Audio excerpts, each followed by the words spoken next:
ശില്പിയെ കബളിപ്പിച്ച് നടന്നത് വമ്പൻ ബിനാമി ഇടപാട്. വെളിപ്പെടുത്തലുമായി ടോമി ആനിക്കുഴിക്കാട്ടിൽ.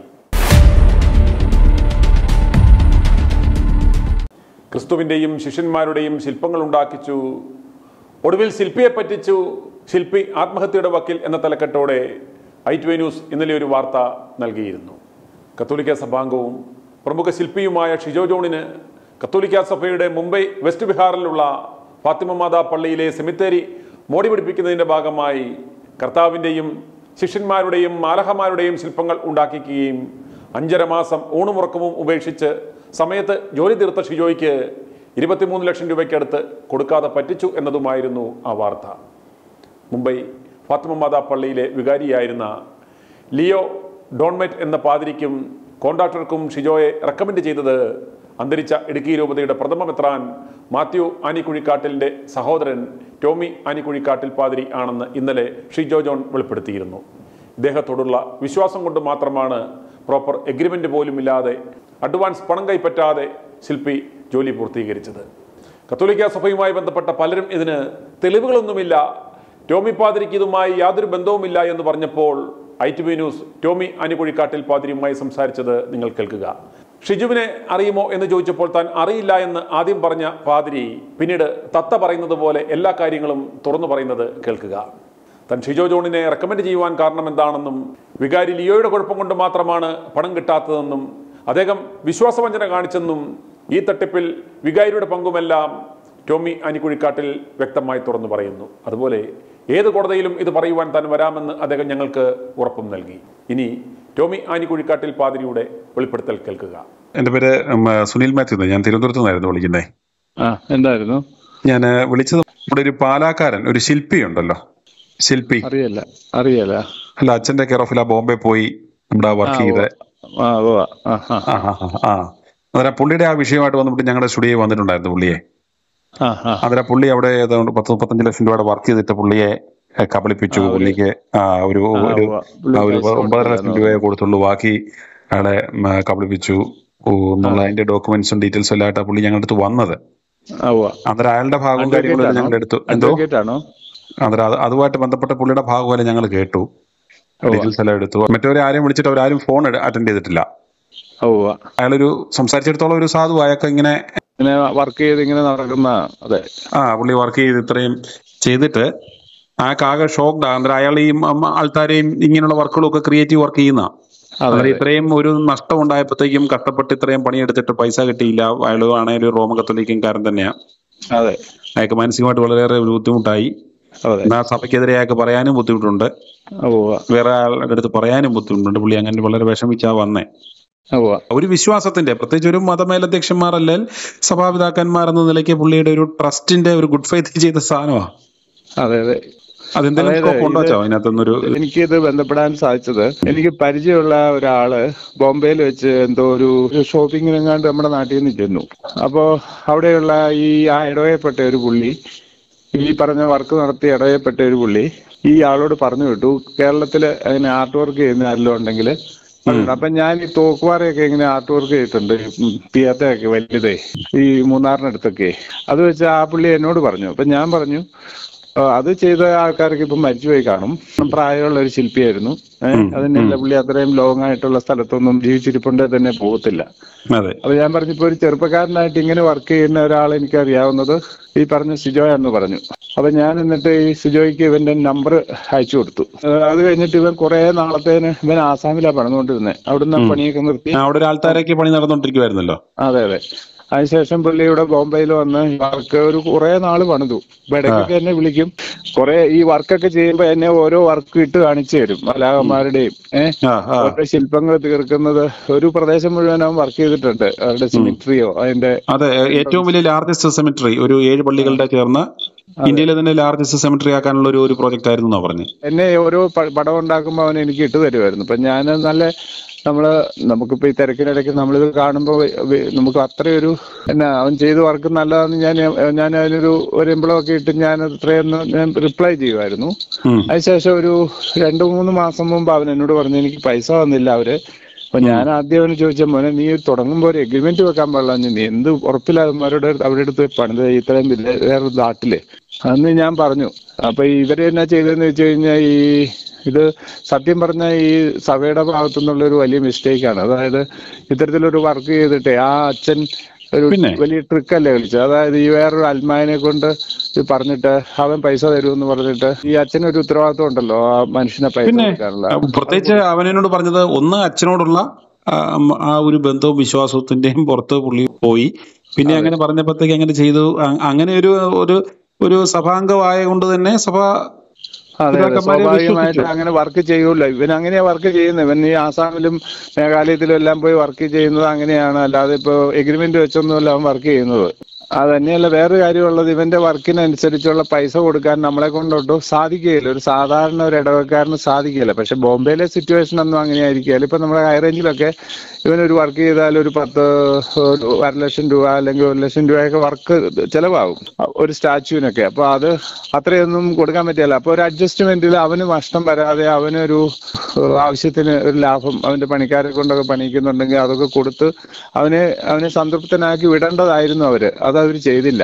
ഞാൻ ഇവനോട് പറഞ്ഞു, മോനെ ഞാൻ ഇനി എന്ത് ചെയ്യാനാ, നിന്നെ ഞാൻ പറഞ്ഞു വിട്ടെന്നുള്ളത് ശരിയാണ്. പക്ഷെ അല്ല, ശരിക്കും ഒരു ബിട്രയൽ ഓഫ് ട്രസ്റ്റ് ആണ്. കാരണം എന്ന് പറഞ്ഞാല് ഒന്നതിൽ നിയമപരമായിട്ട് പോയാൽ ഈ പറഞ്ഞ പോലെ ഒരു ഗുഡ് ഫെയ്ത്തിൽ ചെയ്തതെന്ന് പറഞ്ഞാല് ടേക്ക് അപ്പ് ചെയ്യാൻ പറ്റാവുന്ന ഒരു ഇഷ്യൂ ആണ്. കാരണം എന്താ വെച്ചാൽ ഒന്ന് നമ്മുടെ റെഫറൻസ് ഒന്ന് അച്ഛനും അറിയാം. ഒന്ന് അച്ഛൻ സംസാരിച്ചാൽ എന്തെങ്കിലും ഒരു മാർഗം ഉണ്ടോ? കാരണം ഇതുപോലെ മീഡിയകളിലൊക്കെ വരുവോ ഒക്കെ ചെയ്ത് കഴിഞ്ഞാൽ സഭയ്ക്ക് തന്നെ, പ്രത്യേകിച്ച് നമ്മളുടെ ഏഞ്ചൽമാരുടെയും നമ്മളുടെ ശിഷ്യന്മാരുടെയും ദൈവത്തിന്റെയും ഒക്കെ പ്രതിമ ഉണ്ടാക്കിച്ചിട്ട് പള്ളിയിലെ വർക്ക് ചെയ്തിട്ട് സഭാംഗത്തിന് തന്നെ ഇതുപോലെ, കാരണം നിസാര പൈസ അങ്ങോട്ടും ഇങ്ങോട്ടൊക്കെ ആണല്ലോ. ഓക്കെ, ഇത് 35 ലക്ഷം രൂപയുടെ വർക്ക് ചെയ്തിട്ട് അവന് 9.5 ലക്ഷം രൂപയും കൊടുത്തിട്ട് ബാക്കി 10-22 ലക്ഷം രൂപ അവനെ പാവത്തിനെ പറ്റിക്കുക. പ്രത്യേകിച്ച് 5-6 മാസം ആ പൊടിയും വെയിലും കൊണ്ട് ബോംബെ പോലുള്ള സ്ഥലത്ത് പണിക്കാര് അവന്റെ ചങ്ക് പറഞ്ഞ അവന്റെയൊക്കെ കണ്ണീര് വീണാലേ. അതെ, തീർച്ചയായിട്ടും ഭയങ്കര വിഷമമുണ്ടായിരുന്നു സാറേ. ഞാൻ എന്നിട്ട് ഈ കൊച്ചിനോട് ഇവനോട് ഞാൻ പറഞ്ഞു, എടാ ഇപ്പം ഈ മനുഷ്യനെ ഞാൻ അറിയില്ലല്ലോ സാറേ, എനിക്കൊരു ആകെയുള്ള ഒരു കോണ്ടാക്ട് എന്നതാണ് ഇത്രേ ഉള്ളൂ. അച്ഛൻ ആരെയാ ഇവന് ഇൻട്രൊഡ്യൂസ് ചെയ്തേ? എനിക്ക് പരിചയമുള്ള ഇടുക്കിക്കാരൻ ഒരാളാണ്. അയാള് ബോംബെയിൽ എന്തോ സാധനം എടുക്കാൻ ചെന്നപ്പോ ഇയാളുമായിട്ട് കണ്ടുമുട്ടി, അവിചാരിതമായിട്ട് കണ്ടുമുട്ടി. അപ്പോൾ എയർപോർട്ടിൽ എങ്ങാണ്ട് വെച്ച് കണ്ടുമുട്ടി. അപ്പൊ അവിടെ വെച്ച് ഇങ്ങനെ ഈ കേരളത്തിൽ ഇങ്ങനെ ആർട്ടിസ്റ്റുകളുണ്ടോ, ഇങ്ങനെ പരിചയമുണ്ടോ? അപ്പൊ പറഞ്ഞ് എനിക്ക് പരിചയമുള്ള ഒരു അച്ഛൻ അറിയാം, അച്ഛനോട് ഞാൻ ചോദിക്കാമെന്നും പറഞ്ഞ് പുള്ളി അവിടെ നിന്ന് പോകുന്നു. എന്നിട്ട് എന്നോട് വന്ന് പറഞ്ഞു. അങ്ങനെയാണ് ഞാൻ ഈ സിജോ ഇങ്ങനെ പുറത്തു പോയി പണിയുന്നതെന്ന് എനിക്കറിയാമായിരുന്നു. പിന്നെ എന്റെ ഇടവക്കാരനായിരുന്നു നേരത്തെ പണിക്കൻകുടിയിൽ. ഇവന് രക്ഷപ്പെട്ടോന്നോർത്തോണ്ട് ഞാൻ വർക്ക് കൊടുത്താ. ശരിക്കും പറഞ്ഞാൽ അവന് വലിയൊരു വിഷമായി പോയത്. നട്ടലൊടിച്ച് ലിയോ, അവിടുത്തെ വികാരിയുടെ പേര് ലിയോ ഡോമിനേറ്റോ. അല്ല, ഇപ്പം അച്ഛനൊന്നും സംസാരിച്ചാൽ ഇവര് കൊടുക്കാൻ സാധ്യതയുണ്ടോ? കാരണം ഇത്തരത്തിൽ അത് ഒരു പത്രവാർത്തകളോ ചാനൽ വാർത്തകളോ ഒക്കെ ആകാൻ സാധ്യതയുണ്ട്. അവന്റെ പൈസ ഒന്ന് കൊടുത്താൽ സഭയ്ക്കോ ഇവർക്കൊന്നും ഒരു നഷ്ടം ഉണ്ടാകാത്ത രീതിയിൽ, നാണക്കേട് ഉണ്ടാകാത്ത രീതിയിൽ അവന് എന്തെങ്കിലും അവരിപ്പോ നെഗോഷിയേറ്റ് ചെയ്ത് അവന് ഇച്ചിരി കുറച്ച് കൊടുത്താൽ പോലും കുഴപ്പമില്ല. അവൻ അത്രയും 5-6 മാസം അവൻ ആ പൊടിക്കകത്തും കഷ്ടപ്പെട്ട് പോകുന്ന കിടന്നു. സാർ, എന്തെങ്കിലും ഒരു ആത്മാർത്ഥതയുള്ളവരോ സത്യസന്ധതയുള്ളവരാണെങ്കിൽ അവന് കൊടുക്കില്ല. ഇനിയിപ്പോ ഞാൻ വിളിച്ചു പറഞ്ഞാൽ ഞാനൊരു അപരിചിതനല്ലേ, ഇവരായിട്ട് യാതൊരു ബന്ധവും എനിക്കില്ല. ഈ പറഞ്ഞ പള്ളിയായിട്ടോ ഒന്നും ഇല്ലല്ലോ. അച്ഛന് കൃത്യമായിട്ടും ഉറപ്പുള്ളതാണല്ലോ. അച്ഛൻ പറഞ്ഞു ഇവന് ഈ പണി ചെയ്തു എന്നുള്ളത് അച്ഛൻ ഉറപ്പാണല്ലോ. തീർച്ചയായിട്ടും അവന് ഇത്രയും പൈസ കിട്ടാനുണ്ടെന്നും അച്ഛനറിയാം. അതെ, അവൻ കാരണം അത്രയും കഷ്ടപ്പാട് എടുത്തതാണെന്ന് എനിക്കറിയാം. 22 ലക്ഷം രൂപയാണ് അവന് കിട്ടാനുള്ളത്. ഈ ഇഷ്യൂ ടേക്ക് അപ്പ് ചെയ്താൽ എവിടെയാണെങ്കിലും അച്ഛനൊന്ന് ഈ കാര്യം അറിയാം, സത്യമാണെന്നൊന്ന് പറയാമല്ലോ. തീർച്ചയായിട്ടും ഞാൻ പറയാം. കാരണം മറ്റൊന്നും കൊണ്ടല്ല, ഞങ്ങൾ ഇതിനകത്ത് ഇടപെടാൻ കാരണം ഒരു റിയൽ ഇഷ്യൂ സാറേ, റിയൽ ആയിട്ടുള്ള ഒരു സംഭവമാണ്. നമുക്ക് എന്തെങ്കിലും ഒരു വസ്തു കച്ചവടം നടത്തി ഒരു ബ്രോക്കറേജ് കിട്ടുന്ന പൈസയൊക്കെ ആണെങ്കിലും ഓർക്കാം. നമുക്ക് ഇത് അവൻ 6 മാസം ആ ബോംബെ പോയി കിടന്ന് ആ പൊടിക്കകത്തും ആ വെയിലത്തിനകത്തും അവര് തീർച്ചയായിട്ടും അവന്റെ ചോര നീരാക്കി വിശ്വാസവഞ്ചനയാണ് അവര് കാണിച്ചത്. അതൊരു പള്ളിയുടെ നേതൃത്വത്തിൽ നടത്തിയ ഒരു വർക്ക് എന്ന് പറയുമ്പോഴേ അതിനകത്ത് എന്നാന്നറിയാം സാറേ, ഇതിനകത്ത് സംഭവിച്ചത് ഞാനൊരു സത്യം എന്ന് പറയാം. അതായത് ഈ അഗസ്റ്റിൻ എന്ന് പറഞ്ഞ ആള് ഇയാള് വർക്ക് എടുത്ത് അങ്ങ് നടത്തുവാണ്. അയാളൊരു ഒരു കങ്കാണി പോലെ ഈ പള്ളിയുടെ അഗസ്റ്റിൻ എടുത്ത വർക്കാണോ ഇത് യഥാർത്ഥത്തില്? അതെ. അഗസ്റ്റിനും മറ്റേ അച്ഛനോട് ചിലപ്പോ ഒത്തോണ്ട് ഇവര് വീതം വെച്ച് ഇവര് എത്തോണ്ടെടുത്ത് ചെയ്ത പരിപാടിയാണ്. ഈ അഗസ്റ്റിനാണ് ഇതിന്റെ പേയ്മെന്റ്സ് എല്ലാം നടത്തിയത്. അഗസ്റ്റിന് എവിടെ സ്വദേശിയാ? ഇയാള് മലയാളിയായിരിക്കും. ഇയാളിപ്പോ ബോംബെ സെറ്റിൽഡ് ആയിട്ട് അവിടെ താമസിക്കുന്ന ആളായിരിക്കും. ഇതിപ്പോ ഒരു 3 വർഷത്തോളം ആയല്ലോ. ഞാനിപ്പോ അവിടുന്ന് മാറിയിട്ട് തന്നെ ഇപ്പോ 2 വർഷമായി. ഇതിപ്പോ നടന്നിട്ട് എത്ര കാലമായി കിട്ടുണ്ടാവും? അപ്പോൾ എനിക്ക് തോന്നുന്നു 2 വർഷത്തിൽ ഏതായാലുമായിട്ടുണ്ട് ഈ വർക്ക് അവൻ തുടങ്ങിയിട്ട്. ഞാൻ കഞ്ഞിക്കുഴിയിൽ 1 വർഷം ഉണ്ടായിരുന്നു, ഞാൻ പണിക്കൻകുടിയിൽ ഉണ്ടായിരുന്നപ്പോഴാണ് ഇവൻ ഈ വർക്ക് തുടങ്ങുന്നത്. ഇതെല്ലാം തീർത്ത് കൊടുത്തിട്ട് ഇപ്പൊ എത്ര നാളായി കാണും? 5-6 മാസമായിട്ടുള്ളൂ? അതോ ഒരു 6 മാസമായി കാണുള്ളൂ. കടന്ന് കഷ്ടപ്പെട്ടതിന്റെ പൈസ. അതെ അതെ അതെ. അവർക്ക് ഒരു നാണവും ഒരു പേടിയോ ഒന്നുമില്ലല്ലേ? അതിനറിയോ സാറേ, ഇവന് എഗ്രിമെന്റ് ഒന്നും ഇല്ലല്ലോ, ഇവർക്കൊന്നും പേടിക്കാനില്ലല്ലോ. ഇവർക്ക് ഇത്രയേ ഉള്ളൂ, ഇയാൾക്കൊരു മനസാക്ഷി ഇല്ലല്ലോ. ഈ പറഞ്ഞ ഈ വർക്ക് അങ്ങ് എടുത്തു എന്ന് പറഞ്ഞ ഇയാൾ ഈ പള്ളികളിലൊക്കെ അങ്ങനെ ഓരോരുത്തന്മാരുണ്ടല്ലോ, ഈ അച്ഛന്മാരുടെ പ്രീതി കിട്ടാനും. എനിക്ക് തോന്നുന്നു ഈ അച്ഛന്റെ ബിനാമിയായിട്ട് നിന്ന് ഈ വർക്ക് എടുത്തിട്ട് ഇവർ തമ്മിൽ വർക്ക് എടുത്തിട്ട് അവന് ഇവനെ തേച്ചങ്ങ് വിട്ടു, അത്രേ ഉള്ളൂ. അതായത് ഇവനെ മുന്നിൽ നിർത്തി അച്ഛൻ പറയും ഇവനാ വർക്ക് എടുത്ത് എനിക്കൊന്നും അറിയത്തില്ല എന്ന് പറയും. ഈ പൊട്ടനെ നിർത്തിയിട്ട് ഈ പൈസ എല്ലാം അച്ഛൻ എടുക്കും, എന്നിട്ട് ഇവനുമായിട്ടുള്ള വീതം പങ്കുവെച്ച്. അതായിരിക്കും സംഭവം, അതായിരിക്കും എന്തായാലും. അല്ലെങ്കിൽ തന്നെ അച്ഛൻ എടുത്താലും എടുത്തില്ലേലും അച്ഛൻ കൊടുക്കാനുള്ള പൈസയാണത്. അല്ലൊരു മോറൽ റെസ്പോൺസിബിലിറ്റി ഇവർക്ക് കൃത്യമായിട്ടും അറിയാമല്ലോ ഇത് ഇത്രയും. തീർച്ചയായിട്ടും. അന്നേരം ഈ വിഷു ഞങ്ങളൊന്ന് ടേക്ക് ചെയ്ത് അച്ഛനൊന്ന് പറയാമല്ലോ അല്ലേ? ഞാൻ പറയാം. വളരെ സന്തോഷം. സാധാരണഗതിയിൽ വേറെ ഒരാൾ പോലും ഇപ്പൊ അവനും ഒരു വിഷമം പറഞ്ഞ അച്ഛൻ പോലും ഇപ്പൊ എടുക്കുന്നില്ല, ഫോണ് അവനെ ബ്ലോക്ക് ചെയ്തു, ആകെ വിഷമാന്നൊക്കെ പറഞ്ഞ് ഞാൻ വിളിച്ചത്. ഞാൻ പറഞ്ഞത് ഞാൻ ബ്ലോക്ക് ചെയ്തിട്ടില്ല, എന്റെ ഫോൺ കേടായി പോയതുകൊണ്ടാ. അല്ലല്ല, അച്ഛൻ ഇത്ര സത്യസന്ധമായിട്ട് സാധാരണ ഒരു വൈദികര് പോലും ഇത് അഡ്മിറ്റ് ചെയ്യത്തില്ല, കാരണം ഇത് പാളിപ്പോയി എന്ന് കഴിഞ്ഞാൽ ആരിലും മിണ്ടൂല്ല. അച്ഛനത് സത്യം പറഞ്ഞതിന് വളരെ സന്തോഷം. ഞാൻ എന്റെ ഫോണ്, അവന്റെ നമ്പറുള്ള എന്റെ ഫോൺ നിലത്ത് പോയിട്ട് അതിന്റെ ഈ ഫ്രണ്ടില്ലേ എന്നാ പറയുന്നത്, നമ്മള് ഡയൽ ചെയ്യുന്ന സംഭവമില്ല, അതെല്ലാം പറഞ്ഞു പോയി. എന്റെ ഫോൺ കേടായി പോയി. അച്ഛന്റെ ഫുൾ നെയിം എങ്ങനെയായിരുന്നു? എന്റെ പേര് ടോമി ആനിക്കുഴിക്കാട്ടിൽ. നമ്മുടെ ആനിക്കുഴിക്കാട്ടിൽ ബിഷപ്പിന്റെ അനിയനാണ്. അപ്പൊ ഞാൻ ഫോൺ എടുക്കാത്തതല്ല, എന്റെ ഫോൺ പോയി. ഞാൻ പിന്നെ വേറെ ഫോൺ എന്നോട് പറഞ്ഞപ്പോ ഞാൻ പറഞ്ഞു അങ്ങനെ ഞാനും പറഞ്ഞത് ഇങ്ങനെയാണ്, ചിലപ്പം ഫോണോ എന്തെങ്കിലും കേടോ തിറക്കുകയോ കൊണ്ടായിരിക്കും എടുക്കാത്ത, വിഷമിക്കണ്ട, ഞാൻ എന്തായാലും കോൺടാക്ട് ചെയ്യാന്ന് പറഞ്ഞാണ് ഞാൻ നമ്പർ. പിന്നെ ഇവിടെ വന്നു കഴിഞ്ഞിട്ട് ഞാൻ ഇവന്റെ വല്ല ഫോൺ നമ്പർ വന്നാലും സേവ് ചെയ്തിട്ടില്ലല്ലോ സാറേ. ഞാൻ ഇവിടെ എനിക്കൊരു രാവിലെ 4 മണിക്കാണ് എഴുന്നേറ്റ, ഞാനൊരു 8-9 മണിയാകുമ്പോഴാണ് ഞാൻ ഇവിടെ ഒന്ന് ഫ്രീ ആകുന്നത്. അതുപോലെ തിരക്കുള്ള ഒരു കത്തീഡ്രൽ പള്ളിയായത്. ഇപ്പൊ എനിക്ക് നല്ല തിരക്കുണ്ട് ഇവിടെ എന്ന് പറഞ്ഞാൽ നിലത്ത് വയ്ക്കാൻ നേരം. അപ്പൊ ഞാൻ ഈ ഫോണ് ഞാനിപ്പോ ഈ ഫോണുകൾ കുറെ എണ്ണം കിടപ്പുണ്ട്, അതിലൊന്നും ഞാൻ വിളിച്ചു നോക്കിയ സാറിന്റെ ഫോൺ 2-3 കണ്ടതുകൊണ്ട് അവനോട് സാർ വിളിക്കുമ്പോൾ പറഞ്ഞു എനിക്ക് ഇങ്ങനെ സംഭവിച്ചത്, അല്ലാതെ അവനോട് എനിക്ക് വിഷമം മാത്രമേ ഉള്ളൂ, എനിക്ക് വിഷമിക്കാൻ സമയമില്ലല്ലേ ഉള്ളൂ അവന് വേണ്ടി. കാരണം എനിക്ക് അതുപോലെ ജോലി തിരക്കുണ്ട്. അതുകൊണ്ട് ഞാൻ ഈ രാത്രിയിൽ ഞാൻ വിളിക്കാൻ കാരണം അറിയോ, ഒരു അന്യസംസ്ഥാനത്ത് പോയി കിടന്ന് ഈ കോൺക്രീറ്റ് പണി, ഈ ശില്പിയുടെ പണി എന്ന് പറഞ്ഞാൽ ഇത്രയും ജീവൻ തുടിക്കുന്ന ഈ ശില്പങ്ങള് പത്രോസ്ലീഗയുടെയും പിയാത്തായും ബാക്കിയുള്ള മാലാഹമാരുടെയും ഒക്കെ ശില്പം അവന്റെ ചോര നീരായിട്ട് കൊത്തി അവനെ വഞ്ചിച്ച് കണ്ണീരോടെ വിടുക എന്ന് പറയുന്നത് എനിക്ക് പോലും സഹിക്കാൻ പറ്റില്ല. അതുകൊണ്ടാണ് ഞാൻ വിളിക്കുന്നത്. തീർച്ചയായിട്ടും സാറേ, എനിക്കതിൽ വിഷമമുണ്ട്. എനിക്കതിനകത്ത് ഒന്നും ചെയ്യാൻ പറ്റാത്തതിൽ ഞാൻ ചിന്തിച്ചപ്പോൾ ഞാൻ ഇവിടെ കിടക്കുന്ന ഈ മലമൂട്ടി കിടക്കുന്ന ആൾ ഈ ബോംബെ പോയിട്ട് ഇവന്മാരോട് എന്നെ പറയാം, എന്നെ തീർത്ത് കളയല്ലേ ഞാൻ ഇവിടെ ഇങ്ങനെയും ചെന്ന. അതുകൊണ്ട് ഞാനതിനകത്ത് പിന്നെ ഇടപെടാൻ വരുന്നത്. കാരണം എന്താണെന്ന് വെച്ചാൽ എനിക്ക് യാതൊരു പരിചയമില്ല. ഞാൻ ആകെ എൻ്റെ ഒരു സുഹൃത്ത് പറഞ്ഞ്, അത് ആരാ സുഹൃത്തെന്ന് പോലും ഞാൻ ഓർക്കുന്നില്ല. ഇങ്ങനെ ഈ കാര്യം പലരും വളരെ ഇന്റിമേറ്റ് ആയിട്ടുള്ള ഒരാളെ എന്നോട് പറഞ്ഞത്, എൻ്റെ ഒരു സുഹൃത്ത്, ആരാണെന്ന് ഞാൻ ഓർക്കുന്നില്ല, ബോംബെ പോകുന്ന ഒരാൾ അവിടെ വെച്ച് കണ്ടെന്നാ എന്നോട് പറഞ്ഞത്. അവർക്ക് നല്ല പരിചയമുണ്ട്.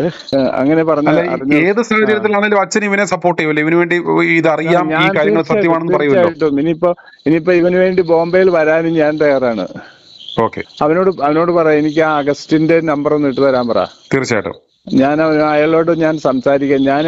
ഞാൻ ഇൻട്രസ്റ്റ് എടുക്കാതിരുന്ന എന്നാന്ന് വെച്ച് കഴിഞ്ഞാല്, എനിക്ക് പരിചയമില്ലാത്ത ഒരാളെ നമ്മൾ വിളിച്ചിട്ട് എങ്ങനെയാ സാറേ നമ്മൾ ഇത് ഡിമാൻഡ് ചെയ്യുന്നത്? ഇവൻ ഇതുപോലെ വലിയൊരു ക്രൈസിസ് ഉണ്ടാകുമ്പം പ്രത്യേകിച്ച് അവൻ വിശ്വസിച്ച, അല്ലെങ്കിൽ അവനാ പോയി ചെയ്യാൻ അച്ഛനെ പോലുള്ള ഒരാൾ ഇത് പറയുമ്പോൾ അവൻ ആ വാക്ക് വിശ്വസിക്കുകയും അവിടുന്ന് ഒരു ചതിവ് പറ്റത്തില്ല എന്ന് ആ ഒരു വിശ്വാസത്തിന്റെ പുറത്താ. അല്ല, ഞാൻ പിന്നെ ഇത് ഇയാളുമായിട്ട് ഞാൻ സംസാരിക്കുന്നില്ല. ഞാൻ ഇവന്റെ നമ്പർ കൊടുക്കുന്നു, പറഞ്ഞ ആളുടെ നമ്പർ കൊടുക്കുന്നു, നീ വിളിച്ച് ചോദിക്ക്. അപ്പൊ എനിക്ക് ഇയാളുമായിട്ട് യാതൊരു പരിചയമില്ല. ഞാൻ ഇൻട്രൊഡ്യൂസ് ചെയ്ത് കൊടുത്ത ഒരാളല്ല. ഞാൻ 2-3 നമ്പർ അയാൾക്ക് കൊടുത്തു. ഒന്ന് നമ്മുടെ മലബാർ ബ്രദേഴ്സ്, ഈ തൃശ്ശൂരുണ്ട് നന്നായിട്ട്, MMP ബ്രദേഴ്സ്, അവരുടെ ശില്പങ്ങൾ ഭയങ്കര സൂപ്പറാ. അവരെ നമ്പർ കൊടുത്തു. എന്നിട്ട് ഇവന്റെ നമ്പർ കൊടുത്തു. ഇതിൽ ഏത് വേണേലും നിങ്ങൾക്ക് സെലക്ട് ചെയ്യാം. ഇവനാണെങ്കിൽ അവിടെ കിടന്ന് വർക്ക് ചെയ്യും, മറ്റവരാണെങ്കിൽ ഇവിടെ നിന്ന് വർക്ക് ചെയ്ത് കയറ്റി അയക്കുന്നവരാണ് എന്ന് ഞാൻ പറഞ്ഞു കൊടുത്തു. അത്രേ ഞാൻ ചെയ്തതുള്ളൂ. അപ്പൊ ഞാൻ ഈ കൊച്ചിനോട് പറഞ്ഞത് ഇതാണ്, മോനെ നീ അത് ഒരു എഗ്രിമെന്റ് വെക്കേണ്ടതായിരുന്നില്ലടാ, ഞാൻ ഇനി എന്ത് ചെയ്യാനാ, എനിക്കതിനകത്ത് ഭയങ്കര വിഷമമുണ്ടെന്ന് പറഞ്ഞ്. പിന്നെ ഈ പള്ളിയിലെ തിരക്കല്ലേ സാറേ, പിന്നെ ഞാൻ ഈ കാര്യം ഓർത്തില്ല, സത്യം പറഞ്ഞു കഴിഞ്ഞാൽ മറന്നു. ഭൂമിയിലെ കോടതികളെ മാനിച്ചില്ലെങ്കിലും ശപിക്കപ്പെട്ട പാതിരികളെ നീയൊക്കെ ദൈവത്തിൻ്റെ കോടതിയെ ഭയപ്പെടുന്നുണ്ടെങ്കിൽ ആ പാപം 5-6 മാസം ഊണുമുറക്കവും ഒഴിച്ച് പൊടി നിന്ന് കഷ്ടപ്പെട്ടുണ്ടാക്കിയ ആ പണം തിരികെ നൽകുക. i2i News, an eye for truth. i2i News subscribe ചെയ്തിട്ടില്ലാത്തവർ ഇപ്പോൾ തന്നെ സബ്സ്ക്രൈബ് ചെയ്യുക. നോട്ടിഫിക്കേഷൻ ലഭിക്കുവാൻ ബെൽ ബട്ടണും അമർത്തുക.